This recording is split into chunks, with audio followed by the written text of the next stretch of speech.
Guys, good morning. Welcome back sa aking YouTube channel.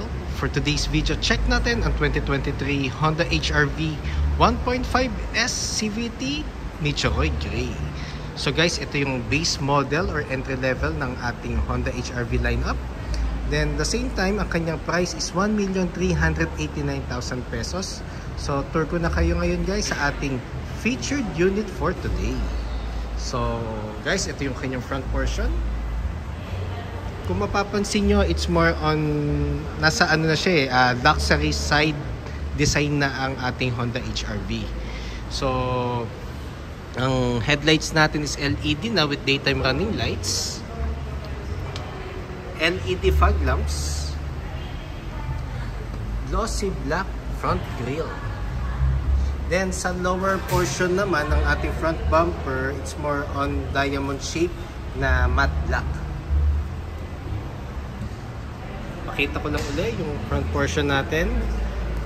Regarding naman sa engine guys, 1.5 CVT or 7-speed automatic with 121 horsepower and 145 Newton meters of torque. Front wheel drive, double overhead cam. So maraming nagtatanong sa amin na clients bakit nag-downgrade from 1.8 sa previous then naging 1.5. Actually nag-ano lang siya, nag-downgrade lang ng engine displacement, yet nag-ano siya, naging double overhead cam. So yung power and torque naman is kayang-kaya ng katawan ng ating Honda HR-V. So mas maganda po, set tayo ng test drive para ma-feel nyo yung performance or yung engine power ng ating Honda HR-V. Yan guys. Pakita ko naman ang sides. Yan. So, dito naman sa ating tires and mugs, so naka 17-inch black and silver alloy wheels tayo. Then, ventilated disc na ang ating brake sa harap. Then, MacPherson strut ang ating suspension. Regarding ground clearance, 196mm, so mataas siya. Yet, hindi naman sobrang taas. So, accessible pa rin siya sa mga elders and sa mga kids. Just in case na papasok na sila sa unit. Then, side mirror natin is door integrated na. So, iwas blind spot siya guys. At the same time, side turning lights is nasa side mirror na para at least pag gabi mas visible sa daan. Yan. Door handles is ano na, body color. At the same time, smart entry na rin siya. So, pag dala mo yung smart key, tap mo lang yung 3 lines na to para mag-lock yung unit. At pag gusto mo siyang unlock, lagay mo na yung kamay mo sa door handle. Then, sa mga naghahanap ng door handle sa likod, ito siya guys. Yan. Then, naka-shark fin antenna na tayo. Sa likod naman, ka-disc brake na rin naman ang brakes natin sa rear. At the same time, axle type ang ating suspension naman.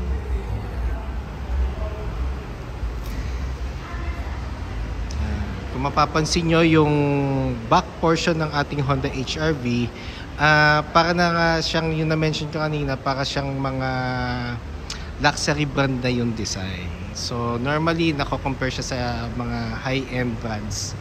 Yun. So hindi na lang magne-name drop ng brands, pero yun ang napansin ng ating mga inquiries and clients sa ating all new HR-V. Ayan. Tapos meron na rin siyang ano, normally ano siya, it's more on tailgate spoiler. Ayan. Then ang maganda dito guys, pag gabi, buo tong ilaw, itong tail light. Ayan, isang diretso yan. Then LED na rin nga pala siya guys. Then meron siyang reverse camera. Then ang ating lower bumper naman sa rear is matte black. And then reflectors. And, pero if ever pwede nyo naman lagyan siya ng sensor just in case na gusto nyo lang pa-installan, nag-ano naman kami, nagki-cater naman kami. So buksan na natin yung unit. So, regarding naman sa cargo space, kung makikita nyo naman, very spacious ang ating cargo space. At the same time, fully flat ang ating second row. Kasi same setup siya ng Honda City hatchback and Honda Jazz. So, ULT seats na siya. Ayan. Tapos, meron tayong tonneau cover dito para kung meron kayong mga luggages or private or confidential na bagay, hindi siya makikita. Then, fuel tank capacity is 40 liters. Unleaded, pwede na guys. Pero kung higher octane ang gusto nila, wala namang problema. Then, sa sides naman, urethane.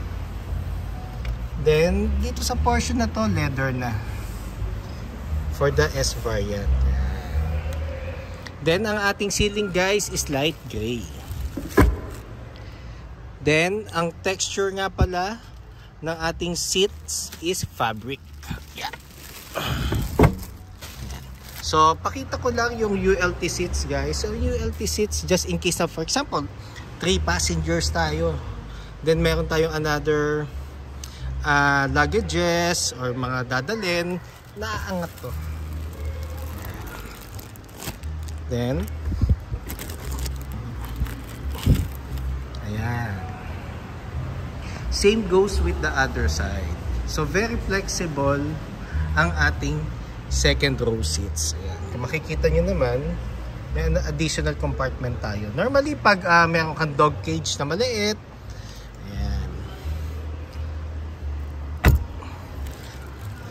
tapos pagbababa nyo, gentle ang pagbaba, tapos i-push nyo na lang pababa ulit para at least mag-lock yung pinakaupuan. Then meron na rin tayong aircon vent sa middle section. Yan. Tapos guys nga pala, lahat ng variant ng ating Honda HR-V, equipped na siya ng Honda Sensing. So, Honda Sensing, it's more on additional safety features. It promotes right driving procedure or precaution. So, baka manibago kayo. For example, isang example ng Honda Sensing. For example, nasa highway ka, nag-switch lane ka without turn signal, magwi-wiggle yung steering wheel mo para i-notify ka lang niya na ka muna, turn signal before switching lane. So pero eventually tutuloy naman siya. And then for example, nasa isang lane ka ng highway, then na-sense ni Honda HR-V na nawawala ka sa lane, magwi-wiggle uli siya yung steering wheel para i-alert ka lang niya or alarm ka niya na nawawala ka na sa lane niya. So it's more on additional safety sensing features. Ayan. Then dito naman sa sides, ayan. So same function pa rin naman siya. So power folding side mirrors. Para sa side mirror, ito yung control niya, central door lock, lock ng all windows, then power windows. Ayan. So dito naman tayo sa pinaka dashboard and panel. Ayan. So steering wheel, urethane texture, then glossy black ang ating mga buttons for audio control, pero doon sa hands-free telephone assist, it's more on matte black. And same goes with the sensing tsaka cruise control. Regarding naman sa panel guys, ayan, i-zoom ko lang. So mix siya ng analog and digital. Normally guys, pag Honda Sensing ang ating unit, ang ating digital panel is colored. Ayan. Then meron na rin siyang paddle shifters. Ayan, plus and minus sign. Then push start button. Then touchscreen audio unit with Apple CarPlay and Android Auto ready.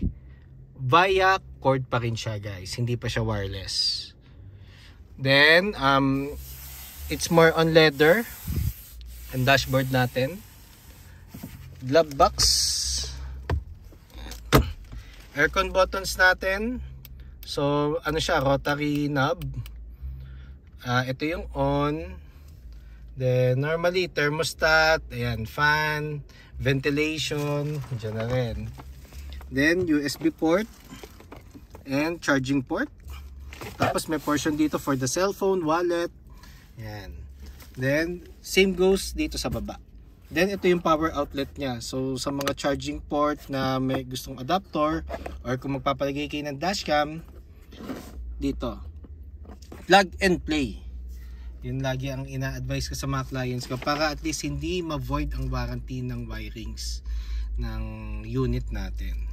Just in case magpapakabit kayo sa labas. Kasi we promote kasi yung, syempre sa dealership meron kaming tied up accessories department. Pero syempre may mga clients na kino-consider yung mga aftermarket yon. So kung more on aftermarket, basta plug and play, walang magiging problem naman. Ayan.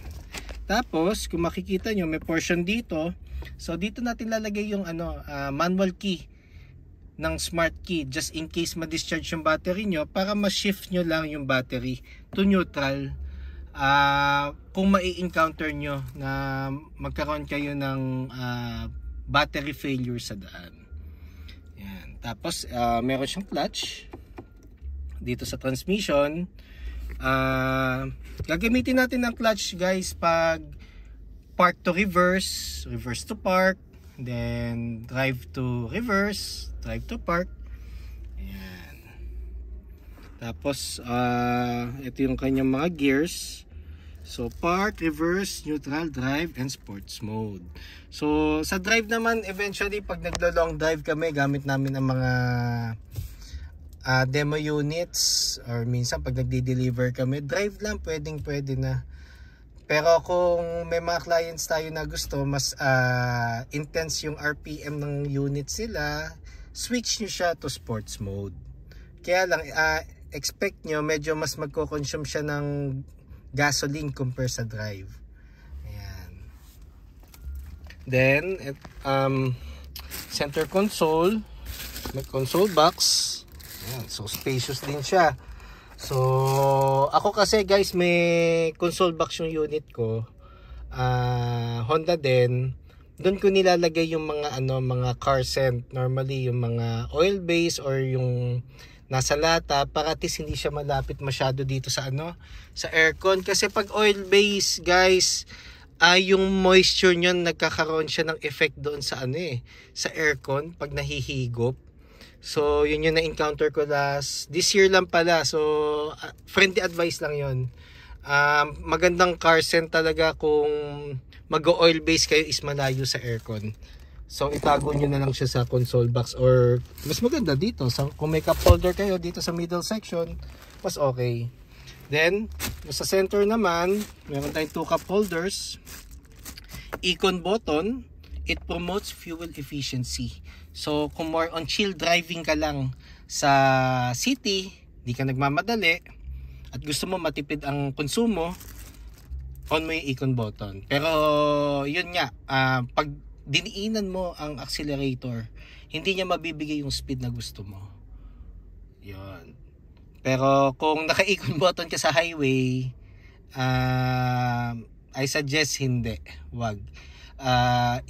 I-off mo siya, kasi mas makikita mo naman ang efficiency ng consumption ng isang sasakyan pag more on rektahan na siya. So matipid rin siya. So ang icon button, more on city driving. Ayan. Hill descent control. So ito siya yung unang unit, ang Honda HR-V, ang unang unit na nagkaroon ng hill descent control. Ang role nito or ang purpose nito, pag masyadong matarik ang bababaan mo, i-on mo siya. Kahit di mo naapakan yung brake, magsa-self-adjust to engine brake ang mga gulong. So mabagal ang ikot ng gulong mo. So parang mga 3 to 5 kilometers per hour. Ayun. Then pag bumalik ka na sa flat terrain, automatic magdi-disengage siya. So yun yung maganda sa Honda HR-V. Then eventually yung all new CR-V may hill descent control na rin. Then eventually sa mga upcoming all new models, malamang magkaroon na rin yan ng hill descent control feature. Then electronic park brake, as I always say, gagamitin lang natin ang electronic park brake pag magpapark tayo na matagal or off natin yung engine. Ang function nito is more on parang traditional handbrake pa din. Pag gusto mo siyang i-activate, pull up, then lalabas naman yung handbrake symbol dito sa ating panel. Then pag gusto mo siyang i-disengage or i-release, press down mo lang siya. Ayan. Brake hold, ito magiging handbrake natin pag stop and go sa traffic.